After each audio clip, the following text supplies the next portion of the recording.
दोस्तों, इस कहानी को पूरी सुनिएगा, आपको बहुत पसंद आएगी। ये कहानी सुमित्रा, उनके नौकर रामू और सुमित्रा के पति मोहित की है। जब सुमित्रा का पति काम के सिलसिले में कुछ टाइम के लिए विदेश चला जाता है, घर में रहते हैं सुमित्रा और उनका नौकर रामू। दोस्तों, गांव से थोड़ा हटके एक बड़ा सा मकान था। मकान का मालिक था मोहित।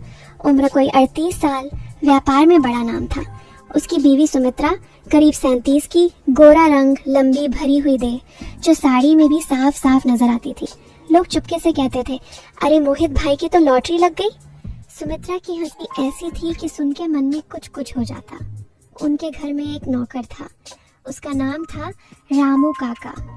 उम्र करीब 42 साल, कद 5 फुट 7 इंच, शरीर मजबूत, सांवला रंग, मगर आंखें बड़ी बड़ी, साफ। काम के वक्त बनियान में घूमता तो उसकी छाती पर बालों की लकीर साफ दिखती। सुमित्रा कभी कभी छत पर कपड़े सुखाने जाती तो रामू नीचे झाड़ू लगाता। दोनों की नजरें मिलती और सुमित्रा फटाक से नजरें हटा लेती। मोहित और सुमित्रा का रिश्ता सबको जलन देने वाला था। मोहित सुबह उठते ही सुमित्रा को गले लगाता, चाय खुद बना कर लाता। वो दोनों एक दूसरे से बहुत प्यार करते थे और एक दूसरे बिना रहना तो दूर उन्होंने सोचे भी नहीं था। गांव वाले कहते, इनके घर में तो प्यार की बरसात होती रहती है। फिर एक दिन मोहित को विदेश जाना पड़ा। दुबई में बड़ा कॉन्ट्रैक्ट मिला था। मोहित ने सामान बांधते हुए कहा, सुमी, बस 1 साल की बात है, मैं बहुत पैसा कमा कर आऊंगा, फिर हम घूमेंगे, नया घर बनवाएंगे और हम आराम से ऐश करेंगे। सुमित्रा ने मुस्कुराते हुए कहा, जाइए, मैं इंतजार कर लूंगी, बस रोज फोन किया कीजिए। पहले महीना तो हंसी खुशी कटा। मोहित रोज वीडियो कॉल करता। सुमित्रा नहा धोकर अच्छी साड़ी पहनकर बैठती। दूसरे महीने से सुमित्रा को नींद कम आने लगी। रात को करवटें बदलती। मोहित का फोन आता तो वो हंसकर कहती, सब ठीक है, मगर फोन रखते ही आंखें भर आती। उसका मोहित के बगैर बुरा हाल था। रामू देखता सब। वो सुबह चाय बनाता तो थोड़ी ज्यादा अदरक डाल देता, कहता, मालकिन ये पी लो, नींद अच्छी आएगी।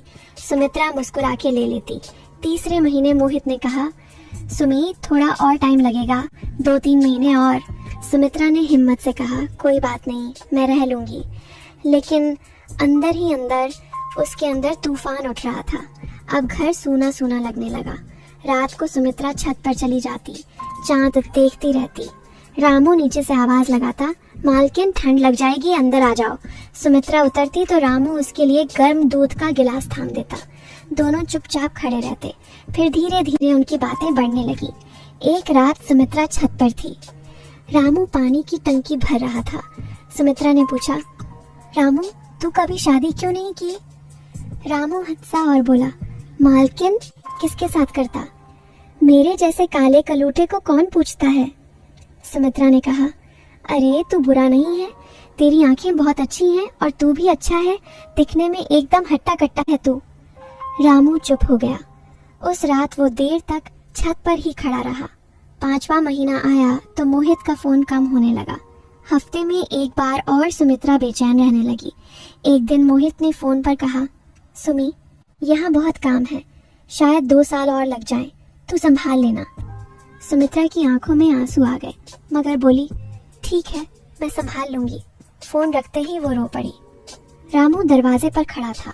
उसने धीरे से कहा, मालकिन रो मत, काम भी तो जरूरी है। आप चिंता मत करो, वो आ जाएंगे। अगर कोई काम होगा तो मैं तो हूं ना। सुमित्रा ने मुंह पोंछा और कहा, हाँ रामू, तू ही तो है। उसके बाद सुमित्रा को रामू की छोटी छोटी बातें अच्छी लगने लगी। रामू जब झाड़ू लगाता तो सुमित्रा खड़ी होकर देखती। रामू जब बर्तन मांजता तो सुमित्रा पास बैठकर बातें करने लगी। एक दिन सुमित्रा रसोई में कुछ ढूंढ रही थी। ऊपर से कुछ निकालने के लिए वो उचक कर हाथ बढ़ा रही थी। रामू आया। रामू ने कहा, मालकिन, मैं निकाल दूं? सुमित्रा ने पीछे हटते हुए कहा, हाँ, वो जरा मिर्ची का डब्बा निकाल दो। रामू ने हाथ बढ़ाया तो उसका कंधा सुमित्रा की कमर से छू गया। सुमित्रा का बदन सिहर गया। दोनों एकदम चुप हो गए। रामू ने डब्बा निकाला और धीरे से कहा, लो मालकिन। सुमित्रा ने डब्बा लिया। उसकी उंगलियां रामू की उंगलियों से रगड़ गईं। दोनों ने एक दूसरे को देखा लेकिन कुछ नहीं बोले। धीरे धीरे सुमित्रा को रामू की मौजूदगी अच्छी लगने लगी। वो सुबह उठती तो सबसे पहले रामू को आवाज देती, रामू, चाय लाना। रामू मुस्कुराता और बोलता, बस 2 मिनट मालकिन।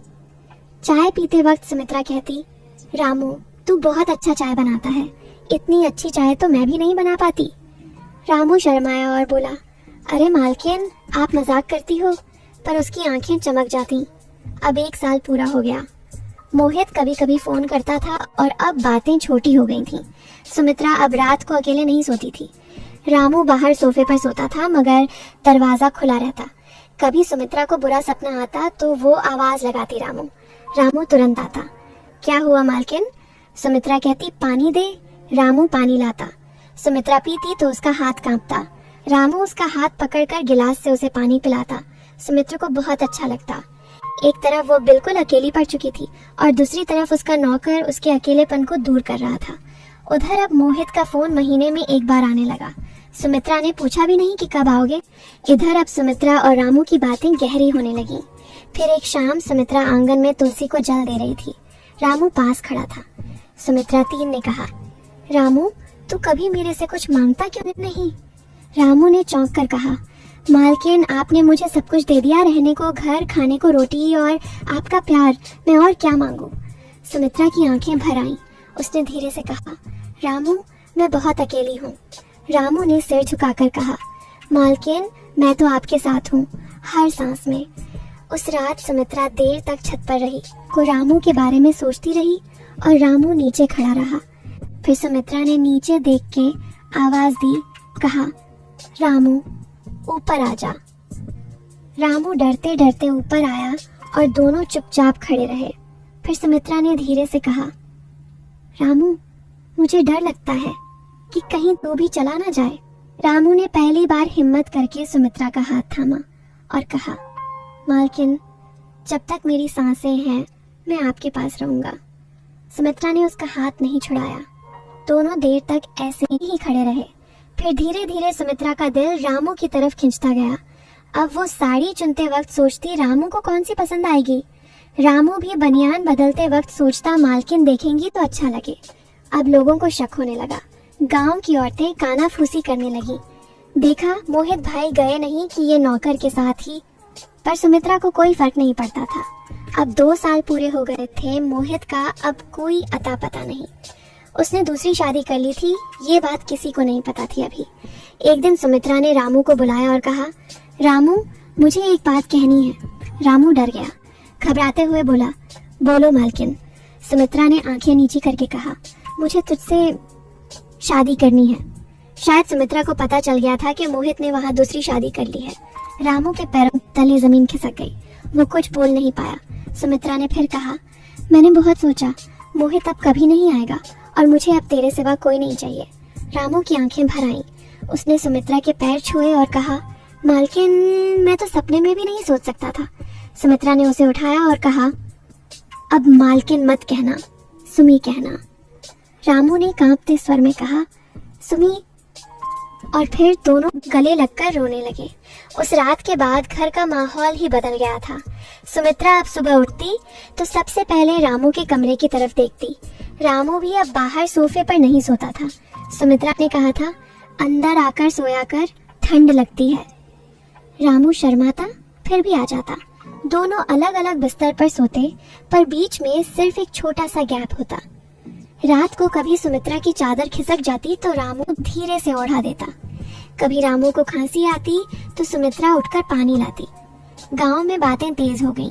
चाची लोग आंगन में बैठकर कहती, हाय राम, मोहित भाई की बीवी अब नौकर के साथ। सुमित्रा सुनती तो मुस्कुरा देती। अब उसे किसी की परवाह नहीं थी। एक दिन सुमित्रा ने रामू को बाजार ले गई। सुमित्रा ने कहा, आज तुझे कपड़े दिलवाऊंगी। मेरे होने वाले पति को फटे कुर्ते में कौन देखेगा। रामू शर्मा गया। अरे सुमी, मुझे तो आदत है। सुमित्रा ने दुकानदार से कहा, तो अच्छे अच्छे कुर्ते पायजामा निकालो, मेरे लिए, मतलब मेरे रामू के लिए। दुकानदार हक्का बक्का रह गया। रामू का चेहरा लाल हो गया। घर लौटे तो सुमित्रा ने रामू को नया कुर्ता पहनाया, खुद अपने हाथों से बटन लगाए। सुमित्रा ने कहा, वाह रामू, तू तो हीरो लग रहा है। रामू अपने आईने में खुद को देखा और बोला, सुमी, तेरे प्यार ने मुझे बदल दिया। फिर एक दिन सुमित्रा ने पंडित जी को बुलाया। सुमित्रा ने कहा, पंडित जी, हमें शादी करवानी है। सिंपल, बस फेरे और मंत्र। पंडित जी ने मना किया। बिटिया, तेरे पति तो जिंदा हैं। सुमित्रा ने ठंडी सांस ली और बोली, जो मर जाए उससे ज्यादा जिंदा वो है जो मेरे साथ है। पंडित जी चुप हो गए, फिर बोले, ठीक है, मैं करवा दूंगा। शादी की तारीख तय हुई बसंत पंचमी। सुमित्रा ने खुद लाल जोड़े सिलवाए, रामू के लिए शेरवानी। गांव वाले ताने मारते, पर सुमित्रा को कोई फर्क नहीं पड़ता था। फिर शादी का दिन आया। घर में सिर्फ 10-15 लोग। सुमित्रा ने लाल जोड़ा पहना, मांग में सिंदूर, हाथों में मेहंदी। रामू शेरवानी में ऐसा लग रहा था मानो कोई राजकुमार हो।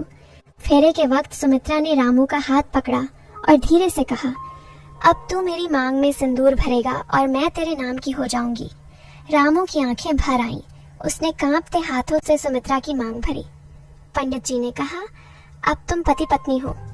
फिर रात को सुमित्रा रामू का हाथ पकड़कर अपने कमरे में ले गई। दोनों एक ही बिस्तर पर लेटे। सुमित्रा ने रामू के सीने पर सिर रखा और बोली, रामू, आज पहली बार मुझे लग रहा है कि मैं किसी की हूँ, सच में किसी की। रामू ने उसे गले लगाया और कहा, सुमी, मैं तुझे कभी अकेला नहीं छोड़ूंगा। फिर महीनों बीते। सुमित्रा अब घर में हंसती खिलखिलाती फिरती। रामू अब नौकर नहीं, घर का मालिक था। लोग अब रामू भैया कहने लगे। एक दिन सुमित्रा को उल्टी हुई। रामू घबरा गया। सुमी, डॉक्टर के पास चले? सुमित्रा मुस्कुराई। नहीं रामू, पहले घर पर टेस्ट कर लेते हैं। 2 लाइन आई। सुमित्रा रो पड़ी। रामू समझ नहीं पाया। सुमित्रा ने उसे गले लगाकर कहा, रामू, हम माँ बाप बनने वाले हैं। रामू के पैरों तले जमीन खिसक गई।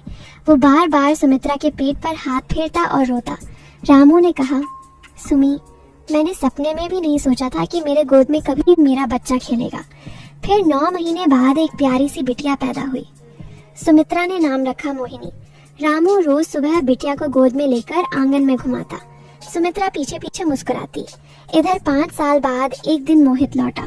दुबई में उसने दूसरी शादी कर ली थी, एक बेटा भी था। वो सोच रहा था कि सुमित्रा अब भी उसका इंतजार कर रही होगी। मोहित घर आया तो दरवाजे पर रामू खड़ा था, गोद में मोहिनी। मोहित ने पूछा, सुमित्रा कहाँ है? रामू ने शांत स्वर में कहा, अंदर आए। सुमित्रा आई। गोद में मोहिनी थी। उसने मोहित को देखा, मुस्कुराई और बोली, आइए मोहित जी, चाय पियेंगे? ये हमारी बेटी है और ये मेरे पति रामू। मोहित के होश उड़ गए। उसने कुछ कहना चाहा, पर सुमित्रा ने आगे कहा, आपने अपना नया जीवन शुरू कर लिया था ना? मैंने भी अपना शुरू कर लिया। अब हम दोनों खुश हैं, बस इतना ही। मोहित चुपचाप चला गया, कभी लौटकर नहीं आया। फिर सालों तक वो घर हंसी खुशी से भरा रहा। रामू और सुमित्रा ने मोहिनी को पढ़ाया लिखाया। मोहिनी जब बड़ी हुई तो उसने कहा, पापा, तुम मेरे हीरो हो, तुमने मम्मी को फिर से जिंदगी दी। रामू मुस्कुराता और सुमित्रा को देखता। सुमित्रा आंखों से कहती, तेरे बिना मैं अधूरी थी। और गांव वाले जो कभी ताने मारते थे अब कहते थे, देखो सच्चा प्यार क्या होता है। पैसा, रंग, उम्र कुछ नहीं देखता, बस दिल देखता है। बस यही थी सुमित्रा और रामू की कहानी, जो शुरू हुई थी अकेलेपन से, अनारव हुई एक पूरे परिवार से।